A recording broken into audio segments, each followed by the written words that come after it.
आप बहुत कुछ करना चाहते हैं, लेकिन होता वही है जो होना लिखा है। आप अपने मन से हजारों योजनाएं बनाते हैं, हजारों सपने सजाते हैं, पर अंत में वही घटित होता है जो प्रारब्ध की लिखावट है। यह प्रारब्ध कोई किताब का शब्द नहीं है, यह आपके हर सांस में छुपा हुआ सच है। इंसान सोचता है कि वह स्वतंत्र है, पर उसकी स्वतंत्रता भी नियति की डोर में बंधी हुई है। यही तो सबसे गहरा रहस्य है। हम जो सोचते हैं कि हम तय करते हैं, वास्तव में वह भी पहले से तय है। आप कभी गौर कीजिए, कितनी बार आपने मन से ठान लिया कि आज से बदल जाऊंगा, आज से कुछ नया शुरू करूंगा, लेकिन हुआ नहीं। जब तक प्रारब्ध नहीं चाहेगा, तब तक आपके भीतर से ताकत नहीं उठेगी, और जब प्रारब्ध चाहेगा तो सबसे असंभव लगने वाले रास्ते भी आपके लिए खुल जाएंगे। यह खेल दिमाग को उलझा देता है। इंसान को लगता है कि वह खुद मालिक है, जबकि मालिक तो कोई और है। वही परम सत्ता, वही अदृश्य हाथ, वही भगवान। यह प्रारब्ध क्यों बनता है?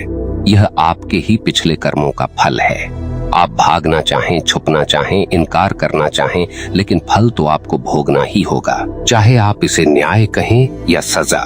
सच यही है कि प्रारब्ध आपकी रगों में बसा हुआ है, और जब वही समय आता है तो दिमाग को मोड़ देता है, आपके कदमों को उसी दिशा में धकेल देता है जिसकी ओर आप शायद जाना भी नहीं चाहते थे।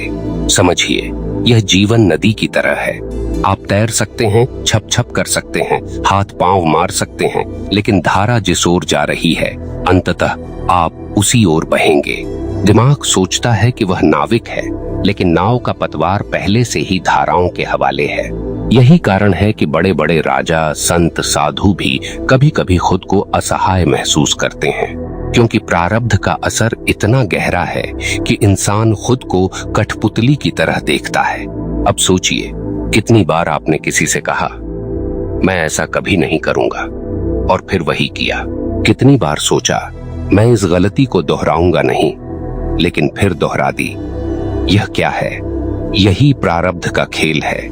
यह दिमाग को मोड़ देता है, इसे भ्रम में डाल देता है कि आप मालिक हैं, पर असली मालिक तो वह कर्मों की गठरी है जिसे आप ढो रहे हैं। लेकिन यहाँ एक और रहस्य है। प्रारब्ध आपको पूरी तरह गुलाम नहीं बनाता, यह आपको वही अनुभव कराता है जो आपके विकास के लिए जरूरी है। भगवान ने आपको यूं ही पीड़ा नहीं दी, यूं ही सुख नहीं दिया। हर परिस्थिति, हर घटना, हर रिश्ता, सब आपके परिपक्व होने की सीढ़ियां हैं। लेकिन समस्या यह है कि इंसान देखने से इनकार करता है।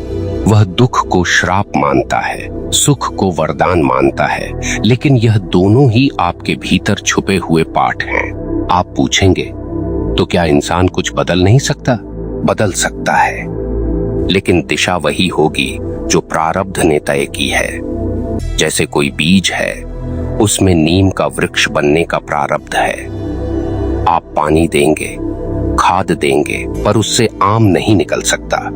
आप यह नहीं बदल सकते कि वह नीम ही बनेगा, लेकिन आप यह बदल सकते हैं कि नीम कैसा होगा, कड़वा, सूखा, रोगी या हरा भरा, छांव देने वाला। यही अंतर है। आप प्रारब्ध की जाति नहीं बदल सकते, लेकिन आप उसके अनुभव का स्वाद बदल सकते हैं। अब सोचिए, आपका दिमाग क्यों बार बार उलझता है?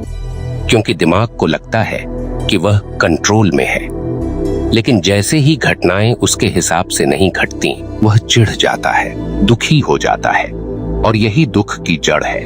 अगर इंसान ये समझ ले कि मेरा काम सिर्फ कर्म करना है, परिणाम तो पहले से लिखा है, तो जीवन सरल हो जाएगा। लेकिन यह समझ आसान नहीं है, क्योंकि दिमाग को गुलामी पसंद नहीं। दिमाग हमेशा मालिक बनना चाहता है। यही कारण है कि संत महात्मा कहते हैं, समर्पण कर दो। समर्पण का मतलब है यह मान लेना कि मैं सब कुछ तय नहीं कर सकता। जब आप इस सत्य को मानते हैं, तभी शांति आती है, क्योंकि तब आप परिणाम के पीछे पागल नहीं होते।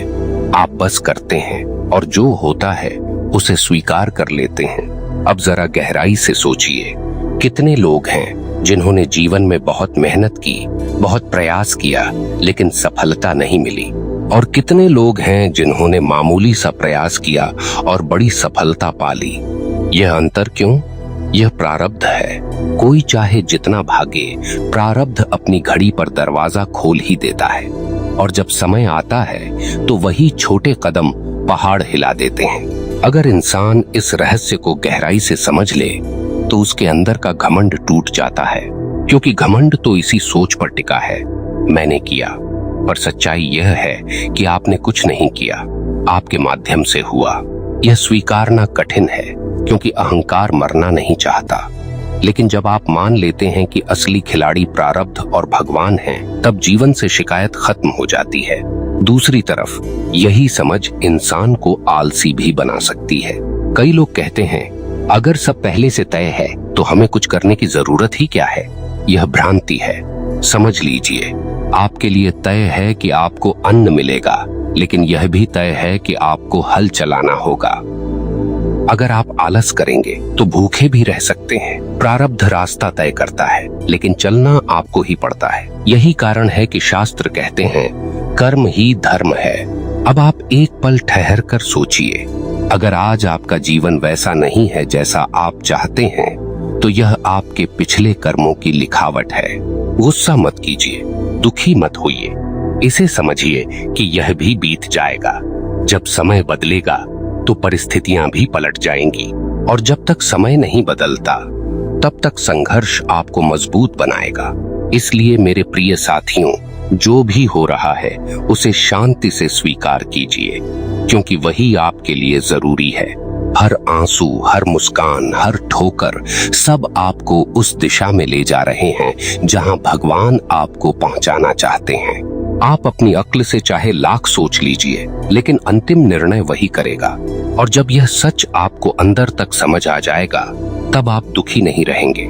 जीवन की सबसे बड़ी भूल यही है कि इंसान सोचता है, मैं चुन रहा हूँ, जबकि सच यह है कि चुने जाने वाला रास्ता पहले से ही निश्चित है। आपको बस यह भ्रम दिया गया है कि आप चुन रहे हैं। इसी को तो संत लोग माया कहते हैं।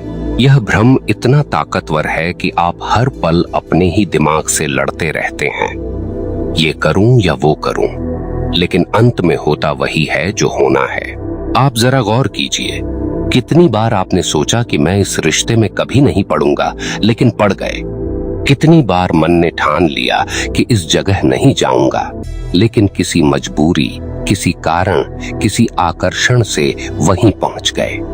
ये सब खेल है उस अदृश्य धागे का, जिसे आप नहीं देख पाते, पर वही आपकी चालें बुन रहा है। यही प्रारब्ध है। कभी कभी आपको लगता है कि आप गलती कर बैठे, आप पछताते हैं, लेकिन सोचिए, अगर वही गलती आपके जीवन की सबसे बड़ी सीख बन जाए तो? अगर वही दर्द आपको भगवान के करीब ले जाए तो? तब क्या वह गलती सच में गलती थी? नहीं, वह भी प्रारब्ध का हिस्सा थी। इस संसार में जो भी हो रहा है वह आपके आत्मा की यात्रा का एक पड़ाव है। आप रुक नहीं सकते, पीछे नहीं लौट सकते, आप केवल आगे बढ़ सकते हैं। और इस आगे बढ़ने की राह को जो दिशा देता है वह है प्रारब्ध। यह आपकी आत्मा का नक्शा है, और इस नक्शे के हर मोड़ पर वही लिखा है जो आपके विकास के लिए आवश्यक है। अब जरा इस पर सोचिए, जब बच्चा जन्म लेता है तो वह कुछ नहीं जानता, लेकिन धीरे धीरे उसे जिन परिस्थितियों से गुजरना पड़ता है वे उसे ढालती हैं। कभी गरीबी, कभी अमीरी, कभी सुख, कभी दुख, सब मिलकर उसे वही इंसान बनाते हैं जो वह आगे चलकर होता है। अगर यह सब आपके हाथ में होता तो क्या आप खुद को कभी दुख देते, कभी असफलता का स्वाद चखाते? नहीं, लेकिन यही तो जरूरी है, क्योंकि बिना हार के जीत की कीमत नहीं समझ आती, बिना अंधकार के प्रकाश का महत्व नहीं होता। प्रारब्ध का एक गहरा नियम है, यह आपके अहंकार को बार बार तोड़ता है। जब भी आपको लगता है कि अब सब आपके कंट्रोल में है, तभी कोई झटका आता है और आप फिर से सोचने लगते हैं, मैं तो कुछ भी तय नहीं कर पा रहा।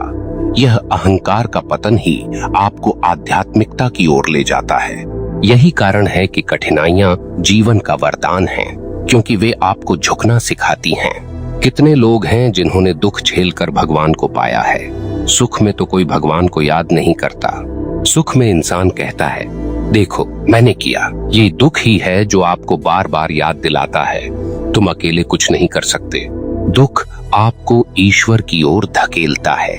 यह प्रारब्ध